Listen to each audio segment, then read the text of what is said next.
Alors, dans cette nouvelle vidéo, j'aimerais aborder un sujet qui peut être totalement problématique sur Internet, c'est inspirer, mais ne copiez pas. Alors, avant d'entamer cette vidéo, n'hésitez pas à liker la vidéo, à vous abonner à ma chaîne YouTube et à ma page Facebook, bien entendu.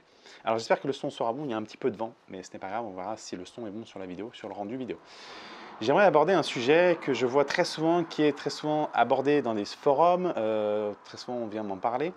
Les gens n'ont pas d'idée précise de ce qu'ils veulent faire ou comment le mettre en place. De cette manière-là, ça c'est totalement logique et normal, ça arrive à tout le monde. Par contre, il arrive un moment où en fait on va regarder ce que fait son voisin et on va les copier. Alors copier, c'est pas bien. Alors je ne suis pas en train de vous faire la morale, hein, je ne suis pas en train de vous expliquer ce qui est bien et pas bien à faire dans la vie. C'est juste que pour vous dire que copier, ça ne va pas vous faire avancer. Pourquoi? Parce que d'une, vous allez déjà vous faire des ennemis, parce que les gens vont voir que vous avez copié. Et bien souvent, je parle de copie, mais les gens copient mot pour mot ce qui se passe à côté. Donc, même pas vous adapter la copie, c'est les gens copient à l'identique ce qu'ils voient. Donc, déjà, d'une, vous allez vous faire des ennemis, d'une part. D'autre part, le visiteur n'est pas forcément con. Il peut voir justement que le site a été copié sur un autre site qu'il connaît peut-être. Donc, ça aussi. Et la troisième chose qui, moi, je trouve, selon moi, est très importante, c'est si vous copiez quelqu'un, quelle est la valeur que vous avez apportée? Vous avez apporté zéro. Zéro. C'est-à-dire qu'en fait, si on reprend l'idée de base, c'est-à-dire que vous êtes incapable de faire ce que vous venez de mettre en place. Donc, où est votre valeur?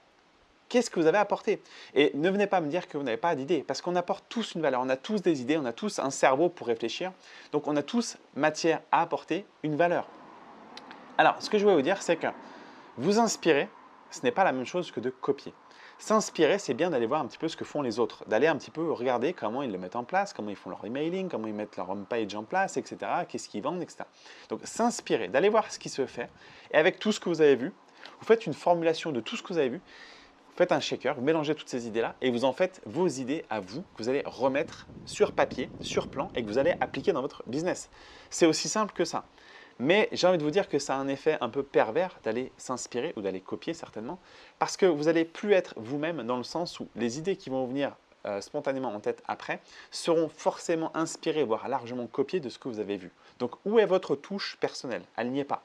Donc essayez, si vous n'avez vraiment pas d'idée, d'aller vous inspirer, d'aller voir ce que font les autres, d'aller voir un petit peu la concurrence, comment ça se passe, et ensuite appliquez vous-même votre procédé à vos idées, essayez de les mettre en place et adaptez-les, façonnez-les, peut-être d'une manière à, par rapport à ce que vous avez vu chez les autres, à les mettre à votre sauce, entre guillemets. Mais ne copiez pas. Je vous assure que copier, ça ne vous rendra jamais service. Parce que sur l'instant, vous allez être content du fait d'avoir une page avec un contenu ou des produits avec du contenu, etc. Mais globalement, si vous faisiez un recul sur vous-même, sur l'action que vous venez de faire, qu'est-ce que ça vous apporte concrètement à vous? Rien. Alors si vous êtes en train de courir après l'argent et faire absolument des ventes et gagner de l'argent sur Internet, ça vous servira peut-être. Mais dans le fond, ce n'est pas un bon business. Par contre, si vous voulez pérenniser votre business, voir sur le long terme et apporter une vraie valeur et quelque chose que vous avez apporté vous-même de votre personne, je vous conseille vivement d'aller vous inspirer de ce qui se fait et d'aller trouver vos idées. C'est aussi simple que ça. Le plus simple, si vraiment vous n'avez pas d'idée du tout, c'est de prendre un petit carnet, prenez un carnet, vous prenez des notes, même si l'idée ne tombe pas tout de suite, si elle prend un jour, 2 jours, une semaine, elle prendra le temps qu'il faut, mais notez tout ce qui vous vient à l'esprit. Et dites-moi pas qu'en un ou 2 jours, ou 3 jours, une semaine, vous n'avez pas d'idée qui vous traverse la tête. Si c'est le cas, je pense que vous n'êtes pas fait pour entreprendre. Maintenant, on a tous des idées qui nous passent au travers de la tête. Notez-les et vous allez voir qu'au fil du temps, vous allez pouvoir vous faire des idées, vous bâtir quelque chose et voir une idée précise de ce que vous voulez et la mettre en application, tout simplement. Donc, ne copiez pas. Inspirez-vous, mais ne copiez pas, je vous assure que ça vous apportera rien du tout, si ce n'est, encore une fois, pour le répéter, des ennemis, des clients qui ne sont pas dupes, et au final, vous n'aurez rien apporté, donc il n'y a aucune satisfaction personnelle de copier bêtement et de mettre en place des choses dont vous ne savez même pas ce que vous mettez en place, parce qu'au final, ça ne vous appartient pas. Voilà, cette petite vidéo, j'espère qu'elle vous a plu. N'hésitez pas à commenter encore une fois dessous pour entamer un débat, si débat il y a. N'hésitez pas à mettre votre avis également, j'y répondrai avec grand plaisir. Je vous dis à très bientôt dans d'autres vidéos. Ciao!